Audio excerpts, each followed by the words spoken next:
साथ संगत जी, प्रेम से कहना धन निरंकार जी। साथ संगत जी, आज का विषय है परमात्मा पर अविश्वास करने का फल।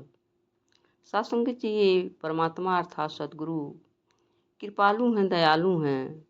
हमारे ऊपर दया करके ही ब्रह्म ज्ञान की दात हमारी झोली में विश्वास करके डाल देते हैं।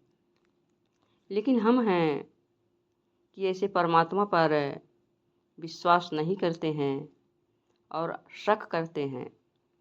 सत्संगत जी, जबकि इस पर हमें शक बिल्कुल नहीं करना चाहिए, बल्कि इस पर अटल विश्वास करना चाहिए। सत्संगत जी, इसी तरह से एक दृष्टांत, एक व्यक्ति रात में रास्ते से जा रहा था और चलते चलते उसका पैर फिसल गया। पैर फिसलने के कारण वो एक गहरी खाई में गिर पड़े। गहरी खाई में गिरते हुए रुधे गले से उनके करुण स्वर में उन्होंने आवाज़ दी कि हे परमात्मा, मेरे ही साथ ऐसा क्यों, अर्थात मैं ही क्यों ही गिर रहा हूँ। सत्संगत जी, गिरते हुए उनके हाथ में एक टहनी लग गई, पेड़ की टहनी लग गई। आवाज़ आई कि टहनी छोड़कर नीचे कूद जाओ, लेकिन उसने जो है इस आवाज़ पर विश्वास नहीं किया कि ये परमात्मा की आवाज़ हो सकती है, सदगुरु की आवाज़ है।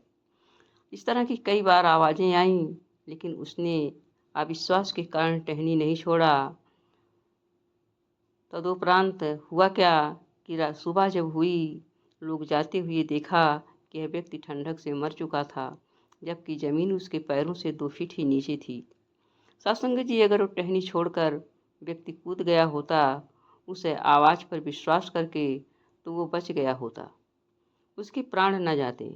इसी तरह से सत्संगत जी, बहुत सारी घटनाएं घटती हैं, हम विश्वास नहीं करते हैं और विश्वास न करने के कारण जो है हमारे लिए फल जो है बहुत दुखदाई होता है।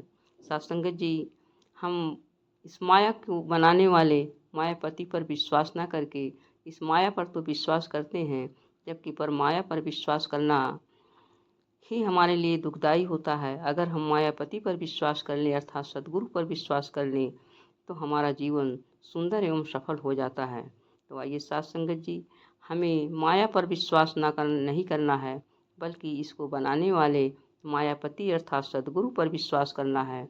सदगुरु ही इस हमारे जीवन को सुंदर रूप दे सकते हैं और हम जो है ये अमोलक मानव शरीर को पाए हैं, इसका मोल भी बढ़ सकता है। साथ संगत जी, प्रेम से कहना धन निरंकार जी।